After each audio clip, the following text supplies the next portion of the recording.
One day, while I was playing Elden Ring, I had an idea, a thought. What if Elden Ring was made during the 1990s? What if it came out for the SNES and looked like this?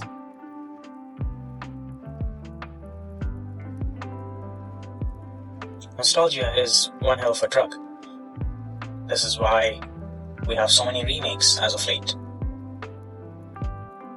And so, I thought to myself, what happens if we mix nostalgia with one of my most favorite games? And that gave me the idea for an Elden Ring Demake.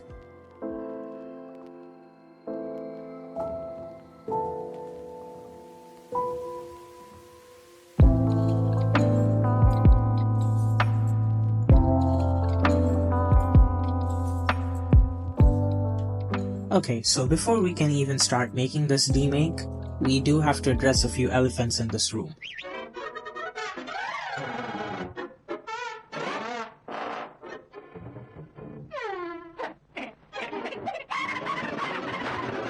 The first being that I don't know game development. I do have a background in programming, however game dev is very new to me. The second biggest elephant is that I don't know anything, like absolutely anything about animation. I did dabble in pixel art, but that was just still images. So, going forward, will I be able to finish this game? Or will I give up midway?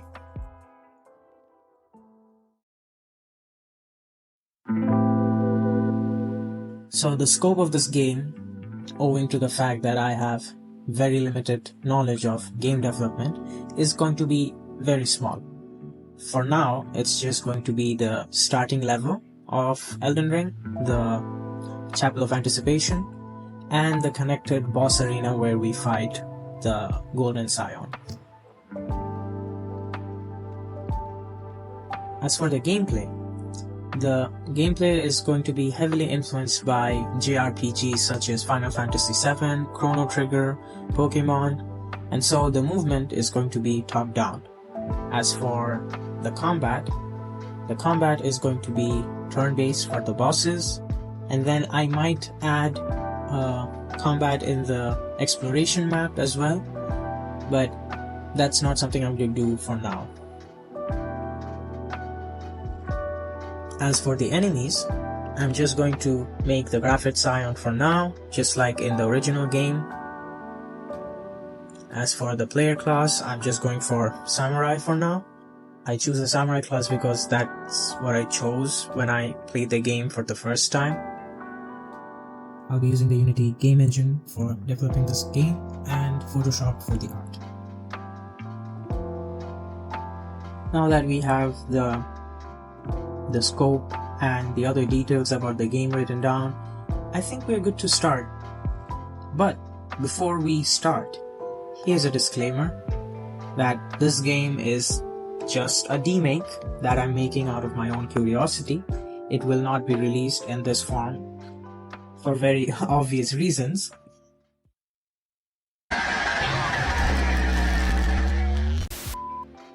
This is just my way of killing some time as I wait for the DLC to drop.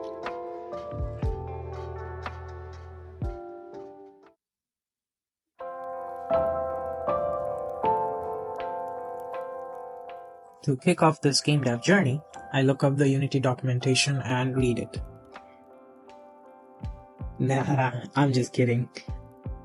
I looked up some game dev tutorials on YouTube, and from that, I learned enough to be able to find my way around the Unity editor. So, I start to make the game by creating the player character first. I make an empty game object,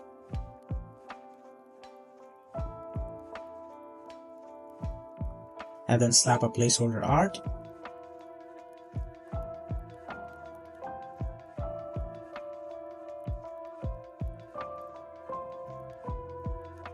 With the player character made, I now have to write the script that will allow users to control the player character. As the game will have top-down movement, the game only has to look for the WASD or directional keys being pressed. I write down the code to detect those key presses, and then to move the character accordingly. With the simple movement script written down, I save the script and then open up the editor. Click play and it doesn't work. So there's an error. Let's see what it is. Okay, so it reads, there is no rigid body attached. I wonder what that means. Okay, so let's look it up online.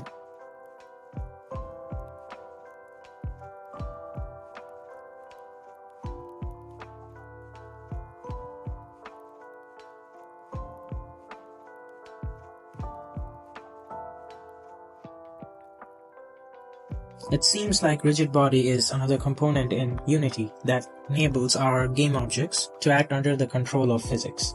That is what caused the error, as our script is using this component to move the character around. It's an easy fix. Now that it's fixed, we press play again and there we go, it works.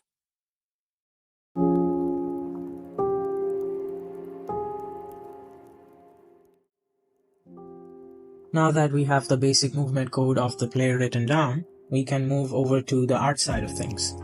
As already mentioned in the scope, I will just be making the samurai for now, but before we can start taking out our palettes, brushes and layers, we have to decide on an art style and the resolution and pixel unit.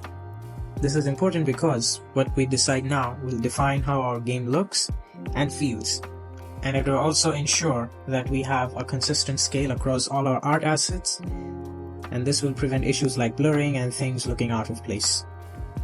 Deciding on the art style was easy. I have been a fan of the old FF and Chrono Trigger, so I'll be taking cues from both. However, deciding on the resolution and pixel unit was a little bit more difficult. Unlike art, which you can just use as a reference and interpret with a certain degree of freedom, when it comes to dimensions, you have to follow certain rules and ratios, or your game will end up not scaling properly, or end up not feeling retro. So, after looking at the internet and a few pixel art YouTube videos, I decided on a resolution of 256 and a pixel unit of 32 pixels. Now that we have the art style and dimensions figured out, we can finally start making the character.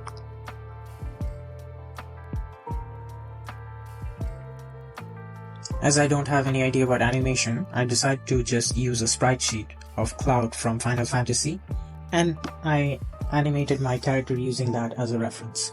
I made a few animations including idle, walk, walk up, walk down, attack and hurt. It was tedious work, but I'm happy with the final results. With the animation taken care of, I open up the Unity editor again and start animating the character with the sprite sheet that I've made. Unity has dedicated tools for animation, an animation controller that sits on the game object and can be controlled by a script, and an animation window where you can create parameters that trigger animations and also connect all the animations and make rules on what to play when. This was by far the most challenging and confusing thing I've done, but it was rewarding, and here is the final product.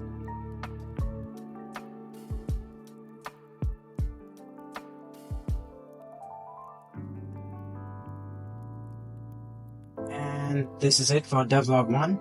If you made it to the end of this video, wow, thank you, you are awesome. If you liked this video, please give it a thumbs up. And if you have any questions or want to give me pointers on starting out in game dev, please leave a comment below. I would love to hear from you. And if you want to follow along my game dev journey, make sure to hit that subscribe button. There will be new videos weekly. Cheers!